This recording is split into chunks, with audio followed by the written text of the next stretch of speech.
Assalamualaikum warahmatullahi wabarakatuh. Salam sejahtera untuk semua. Om Swastiastu, Namo Buddhaya, salam kebajikan.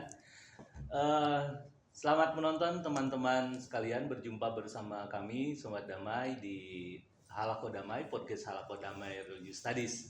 Bersama saya Kang Zia dan Naila. Mengundang juga dari komunitas perspektif sosiologis, hampir aja saya ngomong teologis.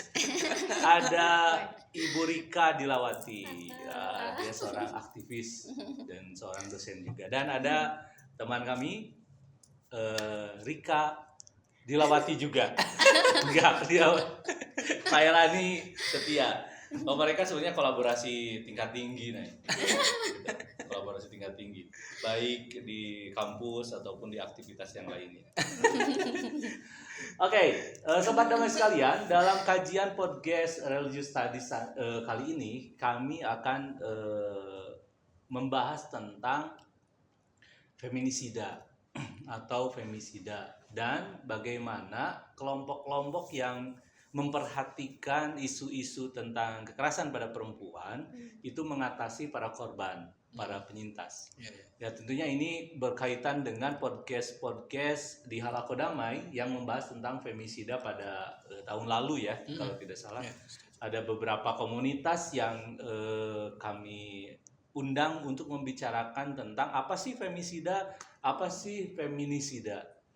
Namun agar kita bisa punya pemahaman yang sama ya, Naila.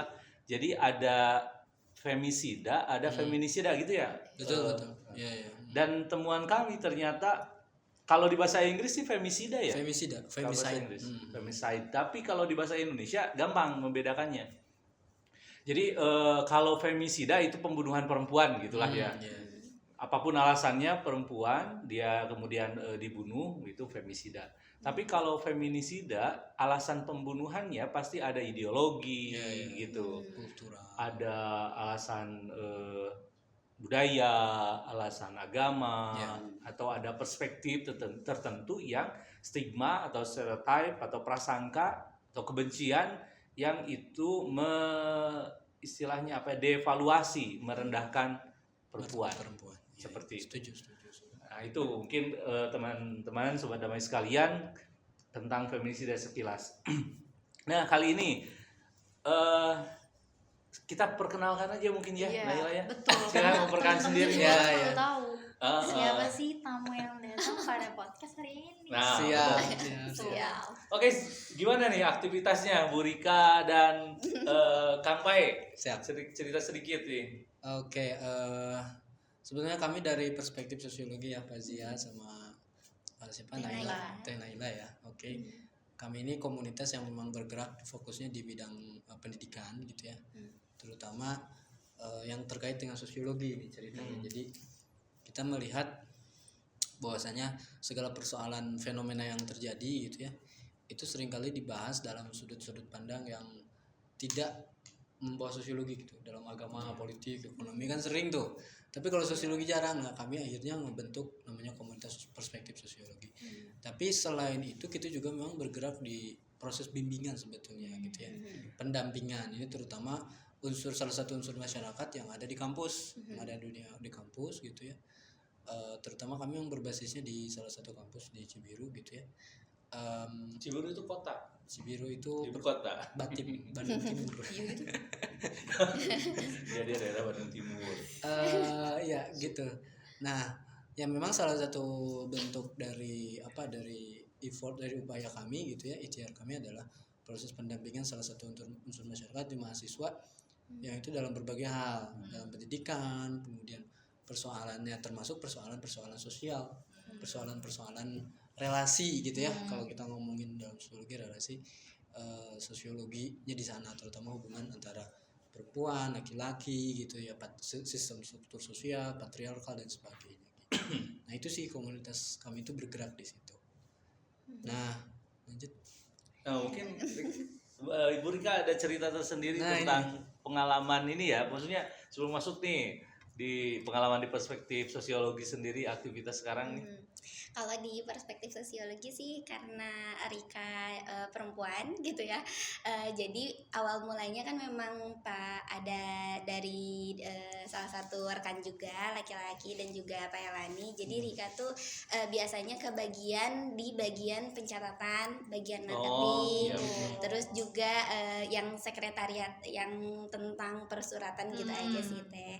Nah kalau misalnya untuk terkait hal-hal bimbingan juga tadi, karena memang kebanyakan tentang teori itu dibimbing oleh langsung yang ahli gitu ya, yang expert gitu. Ada rekan kita juga gitu sesama dosen dan juga ada Pelani. Nah kalau misalnya di Rika waktu itu ada salah satu siapa ya berarti disebutnya konsultan, orang yang ingin orang yang ingin meminta konsultasi gitu terkait tentang khusus gender, tentang perempuan gitu, kesetaraan gender, kekerasan di dalam perempuan gitu. Nah hal-hal yang seperti itu biasanya ke Rika gitu. Oke, terima kasih. Nah, kita lanjut aja nih ke pembahasan yang inti ya, Nail ya.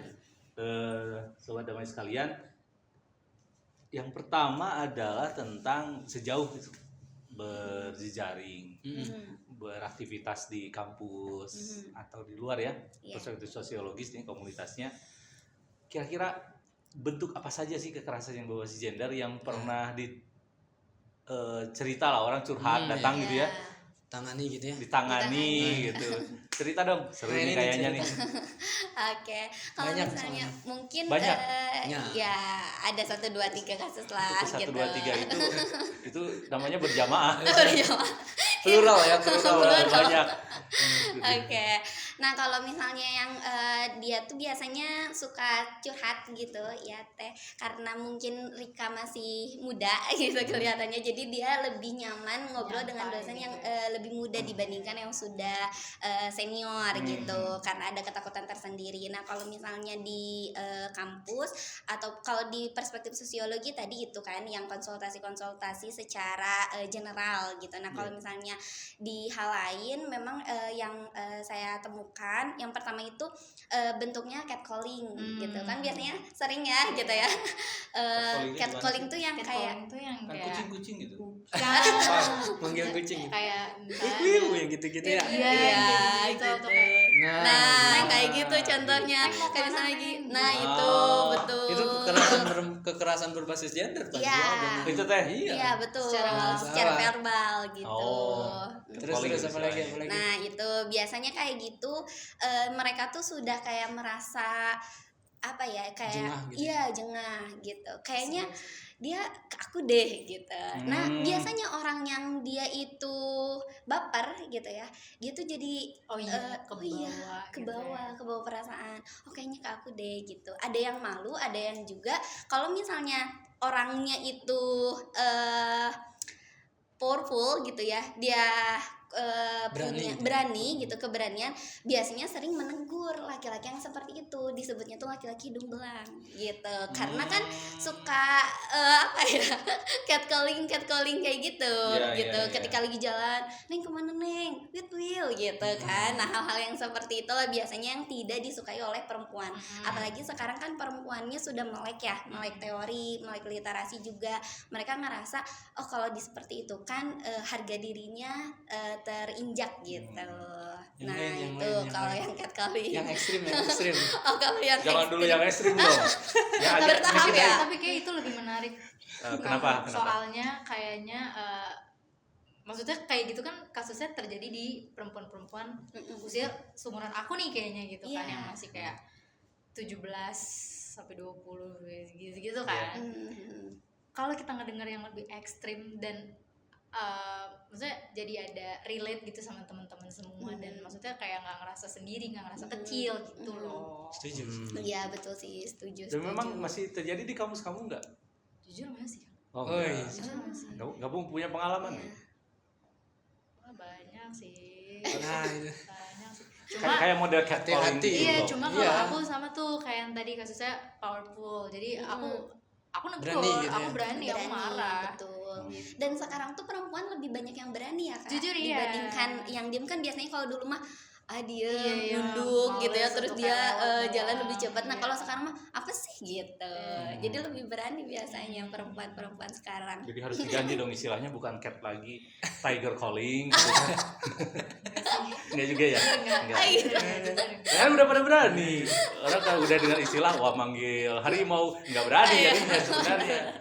Ya, betul sih. Tapi ceritanya gimana lagi? Ada kasus apa Oke, lagi? nah kalau misalnya itu yang catcalling, terus ada juga nih yang dia itu punya hubungan gitu ya dengan kekasihnya, gitu. Nah ternyata kekasihnya itu sudah tidak mau berhubungan lagi, Toxic gitu, gitu ya? jadi berpisah, toxic relationship. Nah Maksudnya jadi kan udah putus. udah putus. Nah putusnya itu Ada teman saya gara-gara yang sedang putus. gitu. Nah itu gara-gara putusnya itu ya. Gara-gara dia tuh merasa Bukan dimanfaatkan. kamu kan? Hah? Bukan ya? Oh, kalaupun kamu kita lagi bicarakan. Lanjut dulu cerita. Lanjut dulu. Ini yang bukan Siap, hanya siap. persoalan itunya, ada hal yang lebih bahayanya gitu. Iya, iya, nah itu, nah dengerin. Iya. Kita semua Iya. pendengar. Oh, iya, iya, Nggak iya. cuma aku loh. Iya ya, kita Iya. bareng-bareng ya kayak Ah. gitu. Nah kalau misalnya itu yang tadi mereka pacaran, tapi salah satu orangnya dia mungkin udah sadar gitu kalau mereka itu dimanfaatkan. Jadi kan biasanya kalau sekarang tuh kata anak-anak zaman sekarang FWB ya, friends with benefit gitu. Iya. Mereka menjalin hubungan karena ada manfaat. Tapi Ah. ketika manfaatnya dirasa ya udah cukup, ya udah mereka Oh, tuh iya. putus. Apa tadi? FWB. FWB. Friends Udah, with saya benefits. kurang teka zamanan ya 2000 hiji. Iya. Ini Pipi, itu kan zamanan tuh FWB. enggak kalau Nah, duitnya oh, dah. Teka zamanan ya. Bukan. Tapi orang anu minta benefit nah. Parah itu. enggak, tapi berarti ini lebih ke penyebutannya aja mungkin yang berbeda. Ah, iya. Berbeda Iya, zaman, betul. beda sebutan gitu. Kalau sekarang FWB, Iya. zaman dulu apa? Imu ilu sama Zaman mana itu? imu ilu jadi kan Pajaman zaman pada tukar-tukar binder. Aku itu mah Iya, aku juga ngalamin sih kadang-kadang winter. Pas foto tidak soal. batu kan zaman terbatu. FWB ya. Nah dampaknya Dampaknya itu bukan hanya ke psikologis, tapi juga memang kayak dia tuh kayak hilang arah gitu. kekerasan. Kekerasan juga gitu ya. Bahkan kan ada yang dia tuh sampai ini Pak Nyilet. nyilet gitu.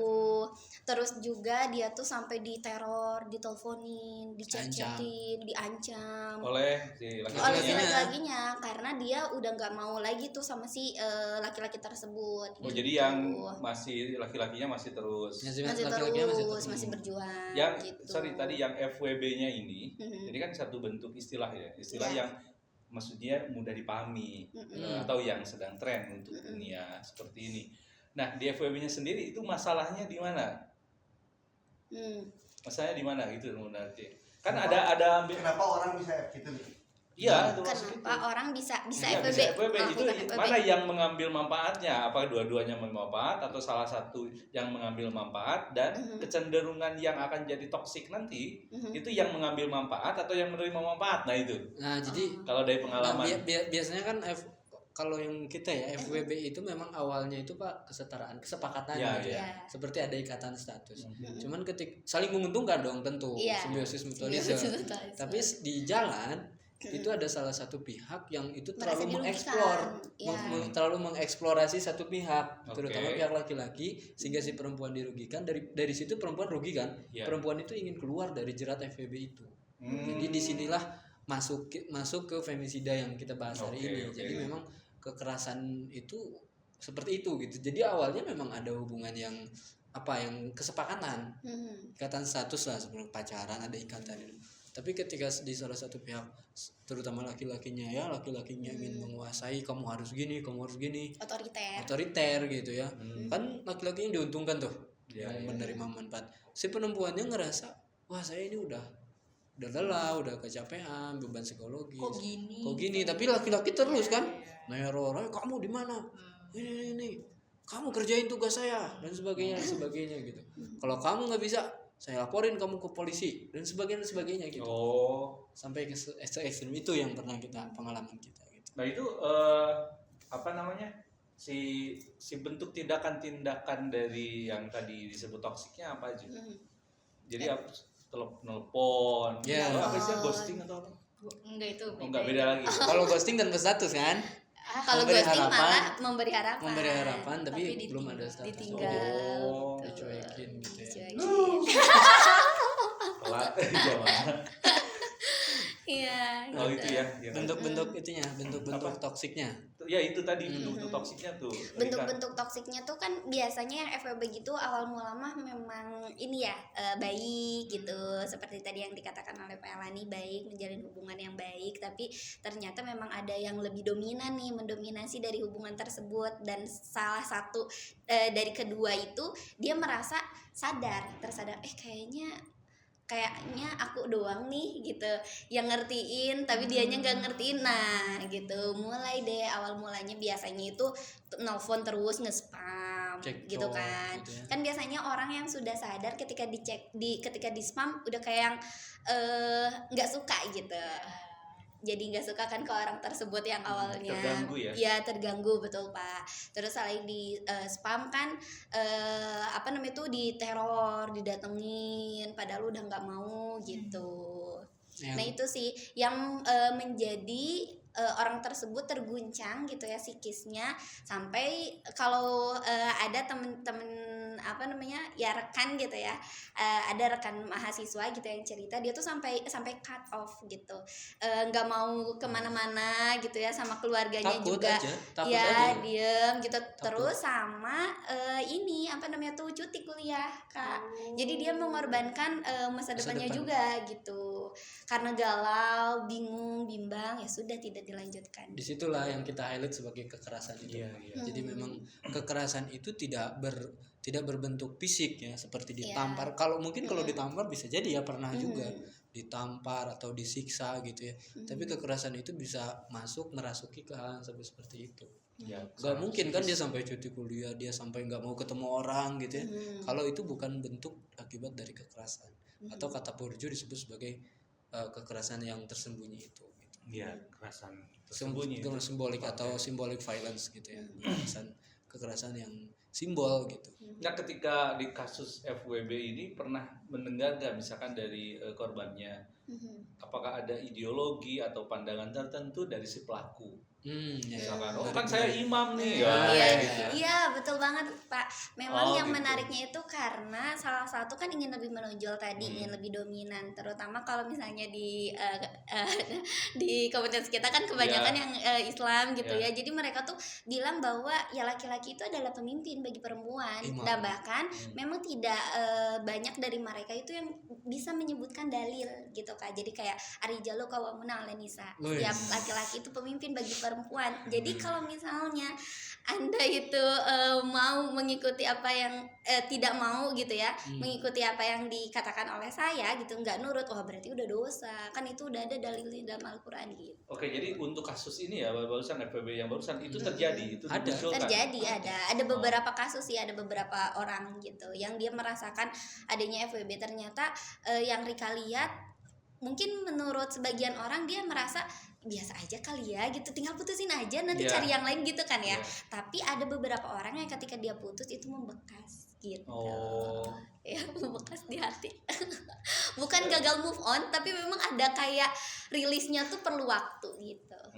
Tapi yang Itu aku sih, ngeri ya di situ. menarik dari komunitas kayak gini itu gimana cara menyelesaikannya gitu. Maksudnya kayak misalnya ada kayak rekan mahasiswa yang tadi yang sampai melakukan banyak hal sampai cuti kuliah dan lain-lain. Apa ya, ibaratnya pengobatannya tuh dari teman-teman komunitas gimana? Kalau pengobatannya memang pertama kan harus dirangkul ya. Jadi kebanyakan yang seperti itu tuh bukan didiemin gitu, tapi harus dirangkul. Kan woman support woman gitu ya. Perempuan harus kita mau apa ya, kita mau nggak ikutan. Yes, gitu. Biasanya bahkan kalau misalnya dia cerita, kadang dengan teman-temannya, wah si ini nih gitu, orangnya kan nge-spill tuh ya, nge-mention ramean, cerita ke teman-temannya. Nah biasanya sama si teman-temannya itu dia suka bikin strategi gitu. entah strateginya ngebelain si korban ini gitu ya, atau strateginya lagi ya memang ngebuat rilis dulu aja si korbannya, baru nanti dia ke orang tersebut gitu yang menjadi pelaku gitu. Nah tadi kalau menghadapi, sorry dipotong, kalau menghadapi yang doktrinnya itu gimana? Ada nggak Kang Pai cara Oh iya tuh, iya. kan kalau itu kan udah ya, maksudnya ada pengalaman ini ketemu strategi. Tapi kan ada si pelaku yang menggunakan doktrin gitu ya, biar kita tidak salah paham nih. Ada pelaku yang kemudian melegitimasi cara dia toksiknya seperti itu dengan doktrin-doktrin agama gitu. Nah gimana itu Kang Pai mengatasinya? Manggil Ustadz gitu. Disembur. Di Rukiah. Sebetulnya ya jujur kita sulit sih Pak masuk ke situ ya. Karena gini, proses doktrinasi itu kan itu secara organik lahir dan timbul dari pengalaman hidup dia yang sudah panjang. Gak bisa langsung kayak itu hadis atau tafsir atau Quran yang kamu pakai itu sejatinya bukan untuk itu kok gitu, bukan untuk itu, susah gitu.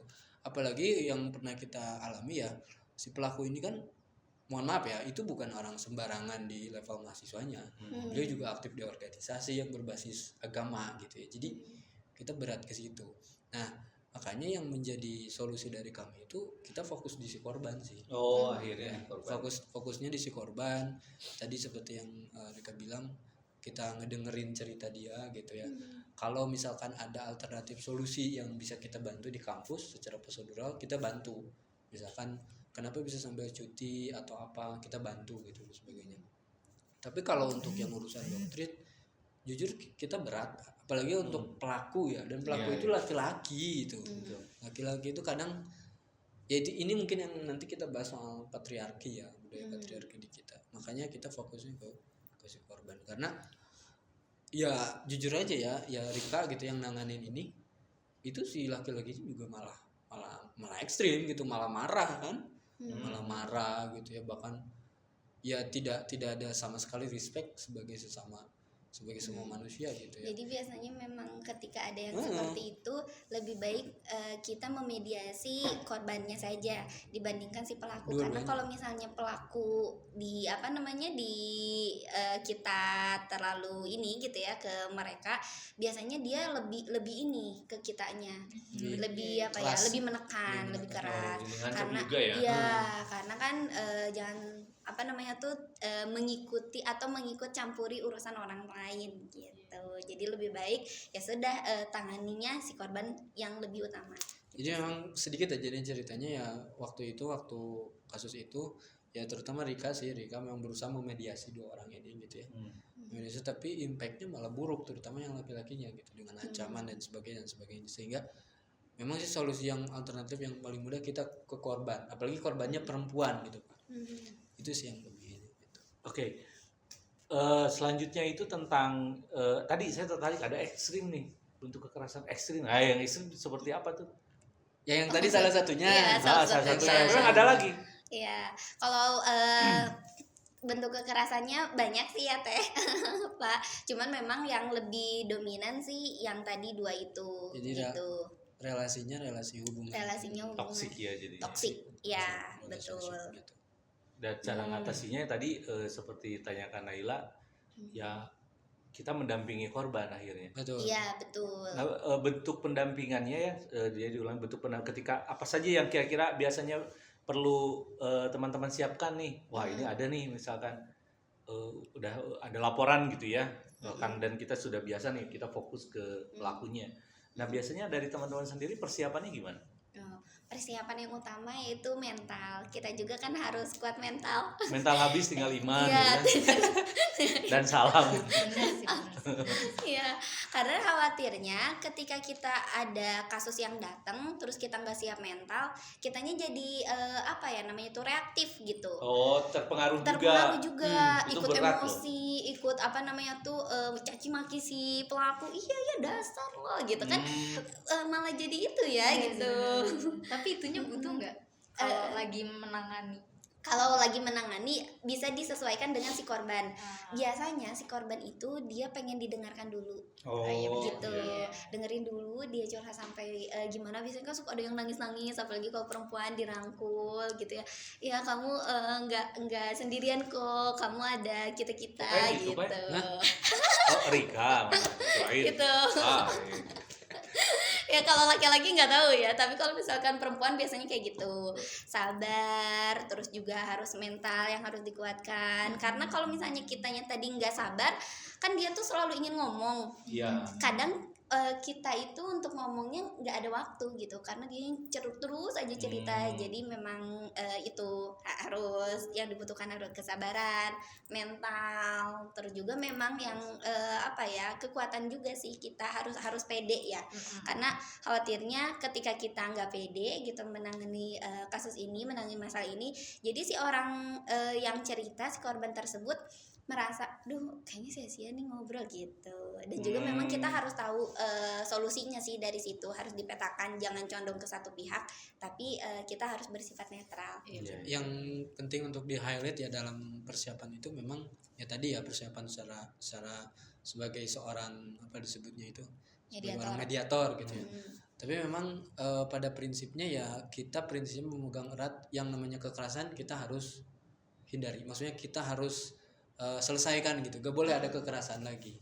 Sehingga ya kami memang fokus ke agar jangan sampai orang yang menjadi korban ini menerima kekerasan lagi gitu Pak Zia.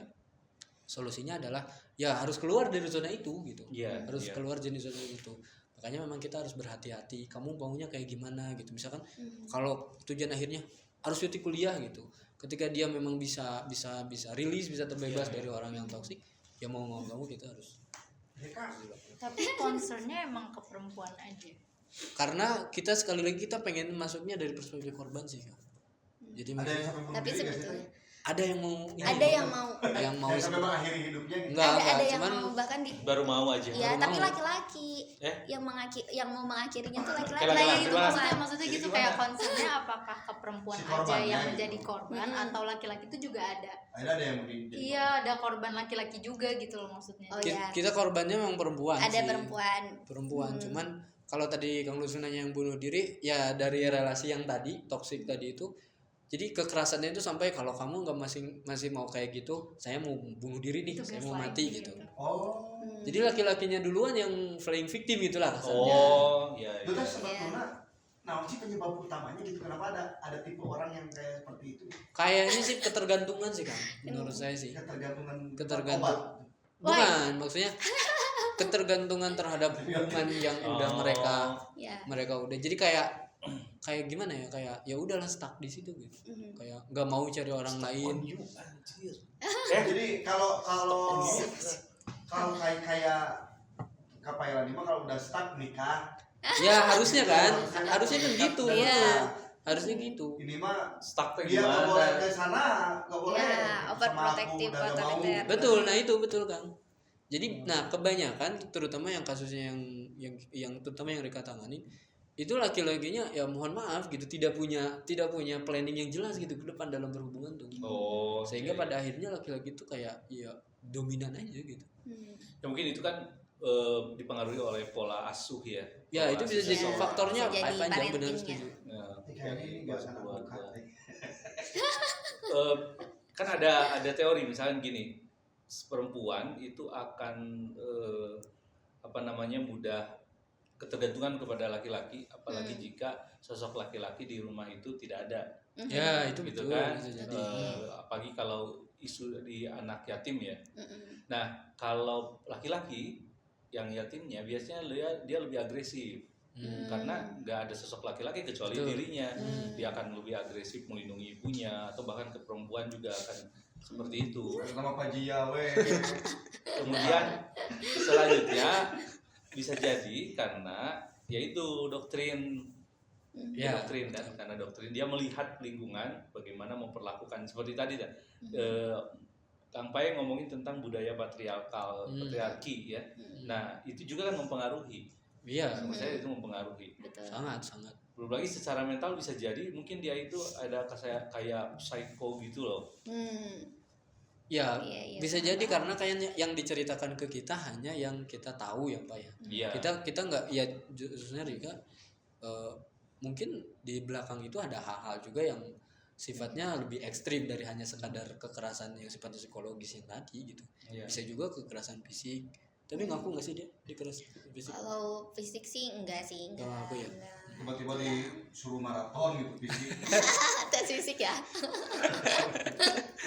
Itu tuh ada kasus ini enggak si Kang Pai sama Terika, kasus dari obses gitu lihat film atau gitu, ngaruh gak sih? Oh, dari film ya.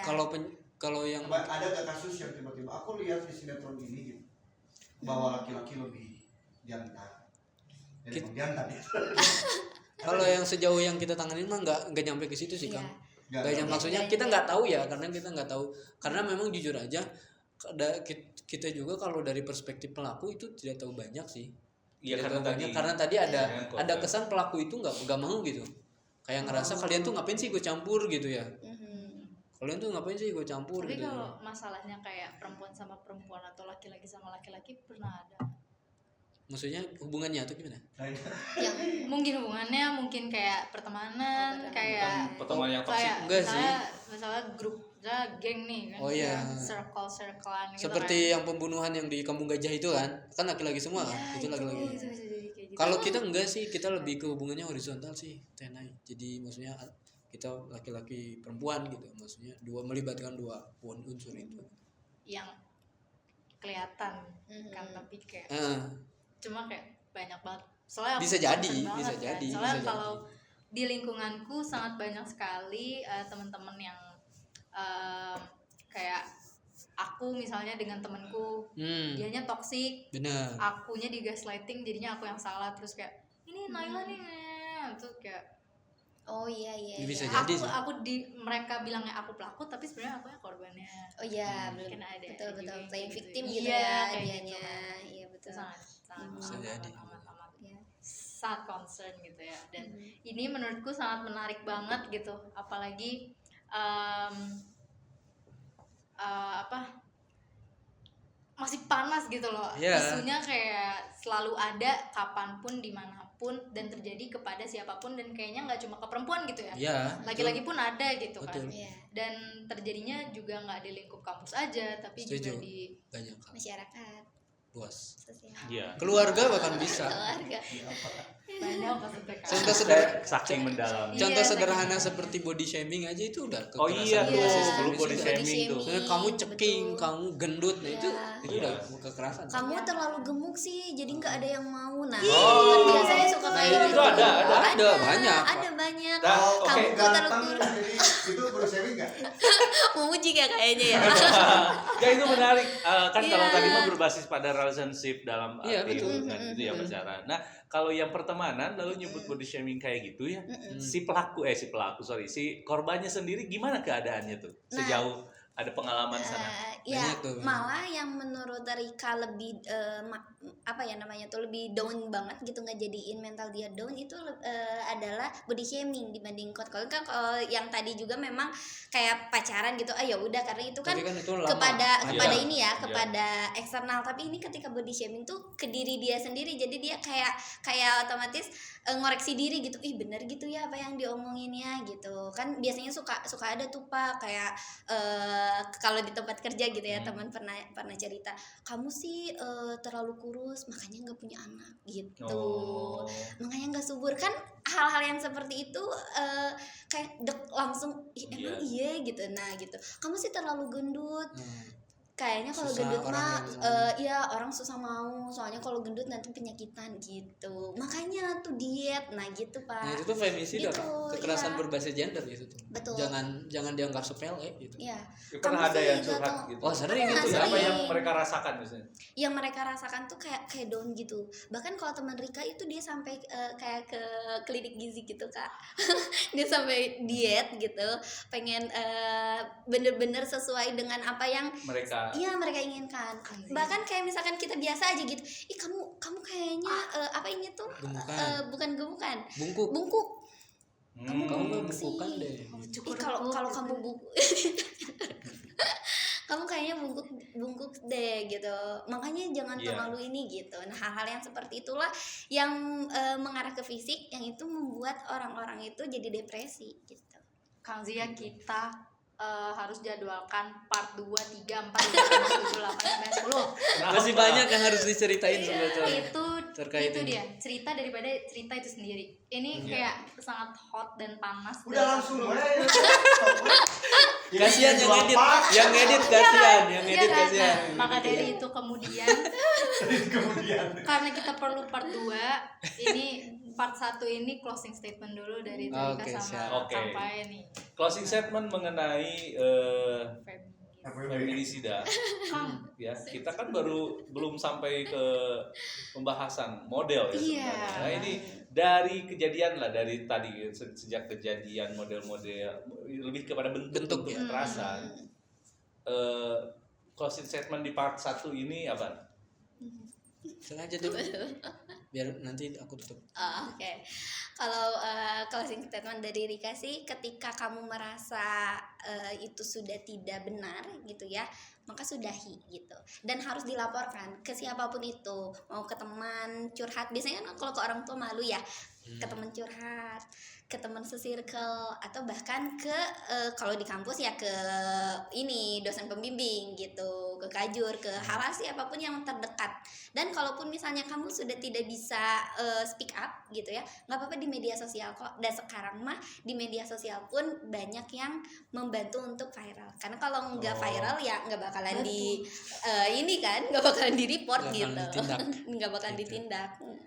Gitu sih. Ya terakhir sih kalau kalau kita kan perspektif sosiologi memang pengen segala isu yang berkaitan di masyarakat itu ya selesai gitu ya. Dalam arti salah satu fokusnya concernnya di femisida ini Pak.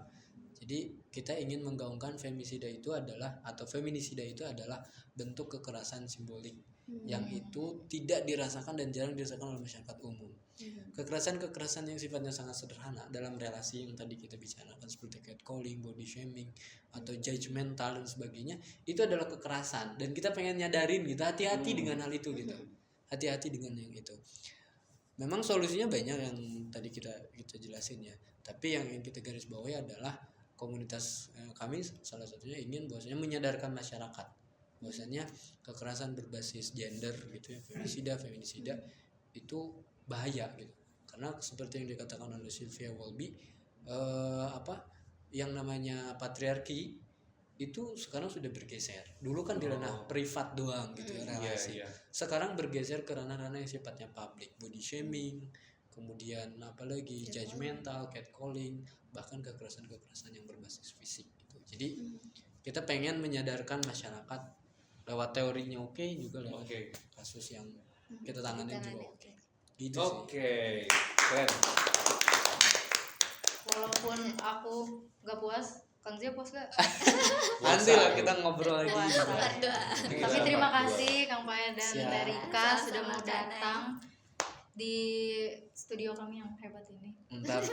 dan menemani teman-teman hal kadamai yang dimanapun kalian berada, walaupun kita cuma segini doang, kita akan balik lagi teman-teman. Terima kasih banyak. Oke, terima kasih. Assalamualaikum. Yeay. Tuh. audio mati.